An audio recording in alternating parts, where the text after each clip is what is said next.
Well, Dave Dugan is the MP for Angus and Perthshire Glens. He's with us now. Good morning to you, Dave. Thank you for joining pension age. Sir Keir Starmer has insisted the taxpayer simply can't afford the £10 billion price tag. His own backbenchers have joined the leader of the Scottish Labour Party, Anas Sarwar, urging him to reconsider. And the SNP are pushing for a Commons vote on the issue. Well, Dave Dugan is the MP for Angus and Perthshire Glens. He's with us now. Good morning to you, Dave. Thank you for joining us. Good morning, Laura. Tell us about the vote that you want.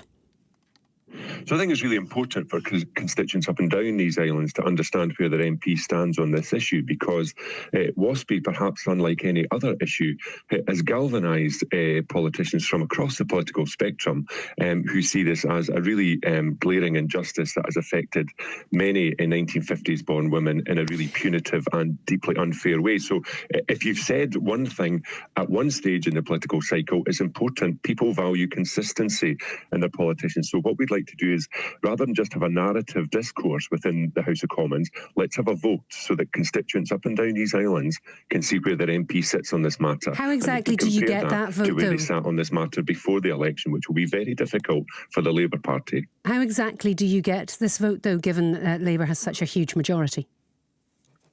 Well, so acquiring the vote, the government may try and block that attempt. I mean, I think it's very unlikely we'll get a debate on government time on WASPI women for obvious reasons. But what we'll do is work with other opposition leaders and other opposition parties to try and ensure that one of the opposition days is devoted to a general debate on the WASPI situation, with a vote at the end of that debate.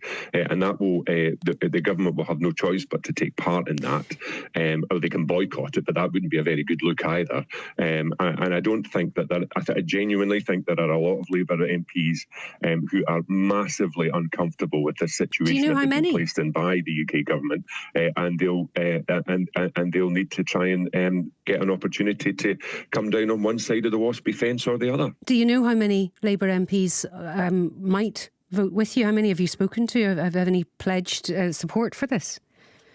So, well, they wouldn't pledge it to me, Laura, to be honest, but I know what I can assure you of is the deep level of discontent within the Labour benches in Westminster, and that is building upon what happened with the farmers, it's building upon what happened with the winter fuel payment, and it's building upon what's happened with the failure to do anything meaningful about energy prices, all things that Labour were ushered to power promising to sort out, but the WASPI women outstrips all of those combined. I mean, it is such a scandalous betrayal. But Dave Dugan, Labour didn't promise to sort out the WASPI situation. It wasn't in their 2024 manifesto, so they haven't broken any promises on this one. No, but it does render them peak sleek, doesn't it, to do that? I mean, you can't line up with countless WASPI women holding their placards saying that you've got their backs, and then when you get into power and into a position where you can help them, you say, oh, well, it's unaffordable, we can't do that. People expect higher standards of legitimacy and honesty from their politicians, and Labour have let people down badly on that front. I suppose from that point of view, I mean, this is a bit of an open goal politically for you, but this is two different issues. It's what Labour have done, but it's also the issue of compensation and whether it's right to pay it. When it comes to universal compensation for a policy that had a 25-year lead time, do you think that it's right to pay that compensation?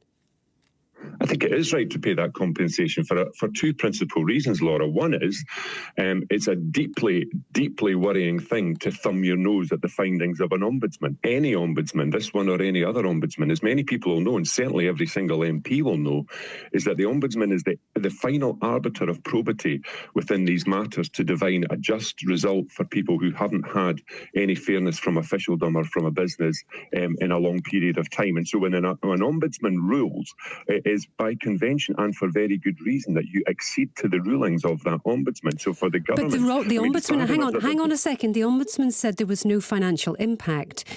What it did say was that there had been maladministration. So letters hadn't gone out early enough, but that there hadn't been a financial impact. So I wonder, where does state responsibility end and individual responsibility start? Because the minister said lots of women did know about this and they made adjustments to their pensions for it. So there doesn't need to be universal compensation. Well, there's two things there, Laura. No Labour MP was saying that before the election. It's suddenly now what they're saying after the election, and people can see through that like a pane of glass. But the second thing is, the Ombudsman isn't saying that compensation is required because of loss of pension. The Ombudsman is saying compensation is required because of maladministration by the DWP. So it's not okay for the government of the day to say, oh, well, there was no financial loss, so we're not paying compensation. That's not the terms on which the compensation advice was put forward by the Ombudsman. It was for maladministration. That hasn't gone away. Nothing's changed about the level or nature of the maladministration. What's changed is we've now got a government that's arrogant enough to think they can turn their backs on WASPy women. Okay. And the Labour Party will pay a very heavy price for that. If the compensation is for maladministration and not for loss of pensions, could Holyrood look to mitigate this? Is this something you'd like John Swinney and Finance Secretary Shona Robertson to explore? Because it's certainly what Liz Kendall, the Pensions Secretary, suggested that they do in Parliament on Tuesday, that perhaps the Scottish Government could take a different approach to this and pay some compensation. Well, Liz Kendall shows a fairly spectacular lack of understanding about many things, especially this week, and devolution would appear to be added to that list. The Scottish Government's got no locus. The pensions are fully reserved. But this is not about pensions, this is about maladministration, says the Ombudsman. So if it's not about financial loss in the pension, it's about maladministration. And how many times are we going to expect an SNP Scottish Government to pick up the financial collateral of catastrophic decisions made in Westminster that affect the people of Scotland negatively time after time? There is only so many hundreds of millions of pounds the Scottish Government can find every year to compensate communities in Scotland from the disastrous decisions made in Westminster to us, not by us. The Scottish Government can't keep mitigating for everything, and it certainly can't mitigate for things which are if Scotland had voted for independence, Dave Duggan, if Scotland had voted for independence in 2014, this is something that you would have had to deal with, because you would have taken over control of pensions and you would have had to deal with the aftermath of this.